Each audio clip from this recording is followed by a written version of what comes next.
All right, we're opening up the front rack position here today. Couple moves that you see a lot and then a couple that I do that seem to be beneficial for me.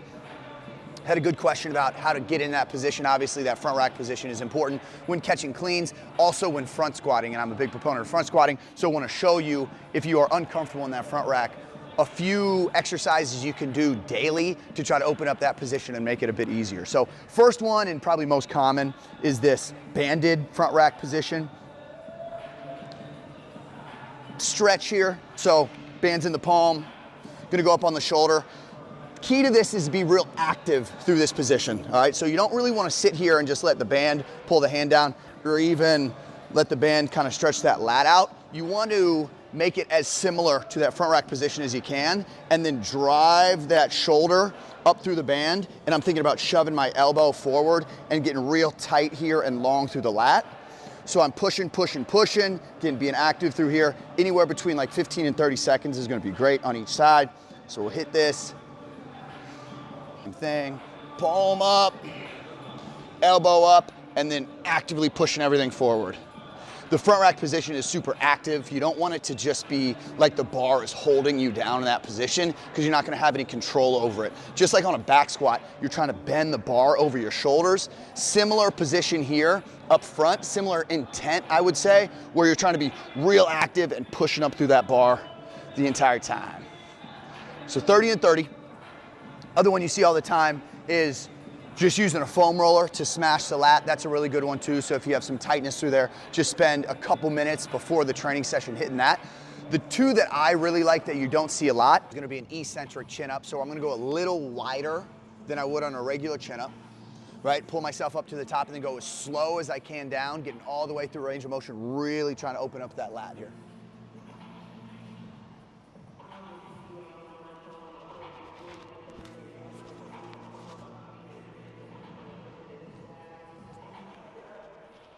So we've got the band stretch, front rack stretch. We've got the foam roller for the lats. We've got the eccentric chin up. And then the last one is gonna be this heavy front rack hold. This is probably my favorite. You're really just picking the bar up, holding it for 5 seconds, and then bringing it back down. The important part here is to make sure that when you're doing this, you've got the hand in the full grip, right? If this is the ultimate goal, to be able to catch and to be able to jerk from here and front squat from here, that's the position you're gonna wanna go in as you're holding it.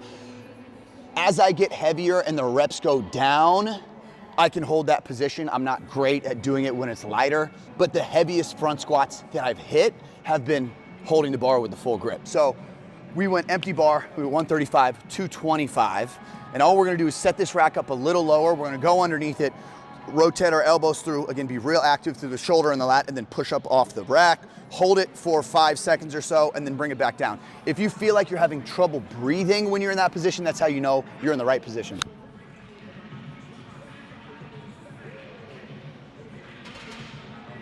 A lot of people think it's a wrist flexibility issue when it's really a lat and T-spine issue. So everything you work on to try to get yourself into a better front rack should be coming from the lats and the spine, right? Because that's really gonna allow you to hold that position nice and actively. We don't even want the wrist. Best case scenario, the wrist isn't gonna flex much at all because you've got your elbow up so high and you're in a straight line between your wrist and the elbow there. If you get that real big amount of flexion, that's okay too. Like when I catch heavy cleans, I get in a ton of wrist flexion, but I've trained that position over and over and over again that it doesn't bother me at all. You just have to make sure you're exposed to that position. But if that's a massive piece that you're missing in your training is a good front rack position, it's something that I would work on every day. I'm gonna be real intentional about that rack position. The other thing that's gonna clean up that front rack is just moving your hands in. I always coach hand on top of shoulder. That's gonna be where you're gonna catch the bar on a clean. That's where you're gonna hold it on a front squat.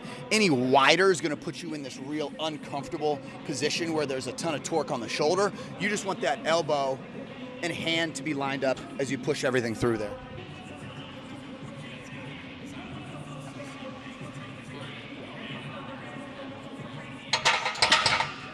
In best case scenario here, we get to a weight that we can't clean and can't front squat. So we're overloading the position, getting really comfortable. Comfortable is probably not the best word to use, but comfortable in that front rack.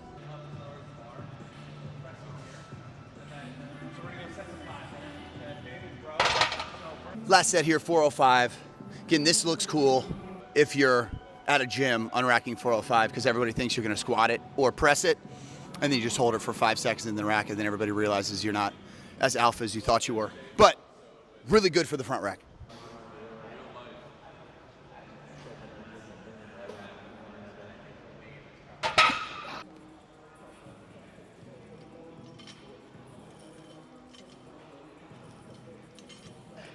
All right, now the front rack is nice and opened up. We're gonna do some barbell cycling, getting real CrossFit-y over here. But I don't have a ton of time, and I wanna accumulate a pretty decent amount of volume with these cleans. It's been, what, a couple weeks now, maybe, since I've ripped some of these cleans. So we're just trying to get some reps. Key here is resetting the bar on the way down, catching again in the hook grip, and then going right into that hinge pattern, and then accelerating, reversing that bar back up to the top. So there's a bit of a skill component, but it's a good way to accumulate a ton of reps in the clean.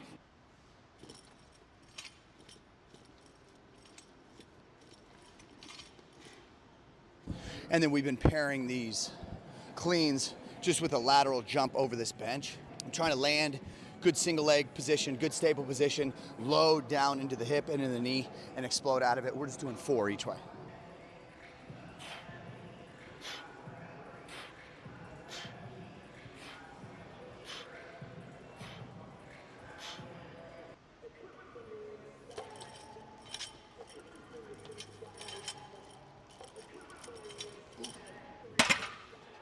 The hardest part is catching it in that hook grip.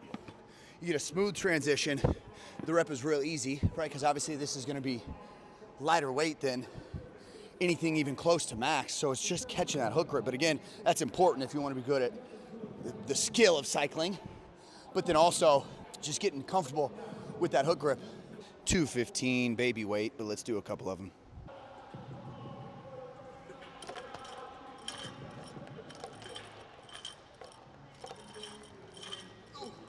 That was the best one yet. Now we're getting somewhere. This is where that extra front rack work at the beginning of the training is paying off. That last set felt better because I didn't throw it into 2 fingertips. I was actually able to hold on to it for the most part with 4 fingers. And that's just because we did that prep work, the heavy loaded front rack holds at the beginning. So this weight is half of that weight that I was able to hold in the full grip. So now we're just trying to take that position transferred here to the skill of these cleans.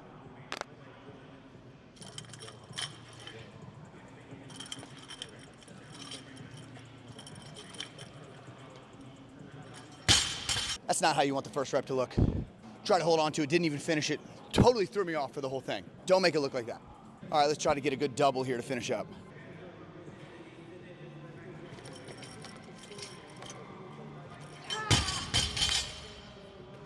Good attempt, loser.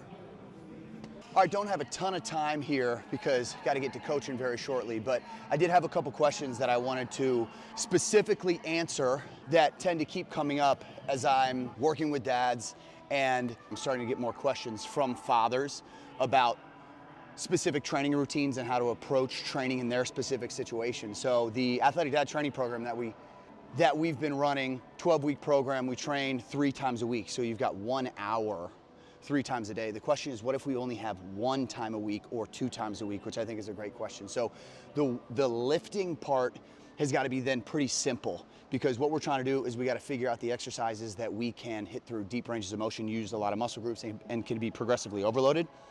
And we can just repeat those over and over again throughout the weeks, because if we're only training each of these positions once or twice a week, we'll be able to continue to progress them for a long time. So my approach would be, if you had 2 days, if you had an hour, right, where you're only training 2 days a week, I would do a squat variation first, and then I would pair a jump variation with that squat. So let's say it's a bilateral squat, then I would do a bilateral jump variation, and then I would do an upper body compound movement. So let's say it's a horizontal press, so we're gonna do a bench press. And then I would do some type of accessories for the upper body or the lower body, depending on what you do the other day. So that first day is gonna be squat and bench press, you're gonna do a jump on that day, and then you're gonna do accessories based around what you didn't get an opportunity to hit earlier in the week. And then that second training day is going to be a hinge variation. So we're looking at either a deadlift or a RDL You're gonna do that, you're gonna work to a heavy 5, 3, or 1 that day, and then you're gonna do a vertical push. So you've got squat with a bilateral vertical jump and a bench press with accessories, and then you're gonna do the next day, you're gonna do a hinge, and then you're going to do a vertical push, and then from there, the accessories that we're trying to hit, chin-ups are always great, pull-ups are always great. I'd also start to look at the calf and Achilles and the hips and the core, so figure out how to sprinkle those in throughout those 2 days.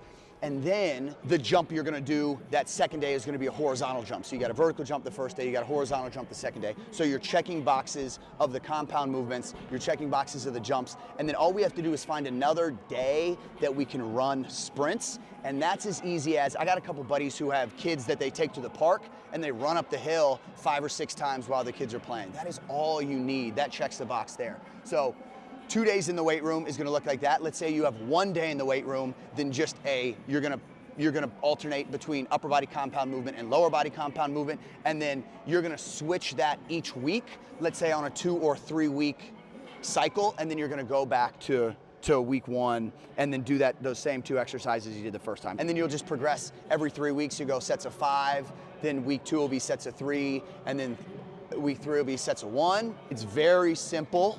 But sometimes if we look on social media, there are so many options that we can't figure out which options are gonna be best for us. So always compound movements when you're training and short on time. And if you are interested in pursuing athleticism, then jumping and sprinting has to stay in the program as well, all year round. Because we're so short on time, we're gonna do a single on a front squat. We've got an 8-second hold at the bottom, and we're gonna work up until we can no longer stand up with the bar.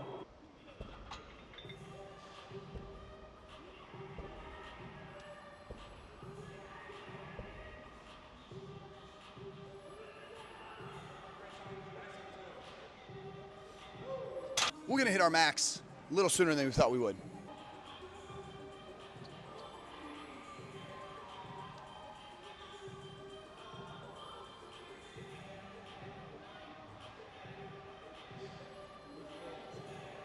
All right, gonna have to rely on some demons here. 275 last set. I coach in 7 minutes and I got a shower. We have an 8-second hold. Here we go.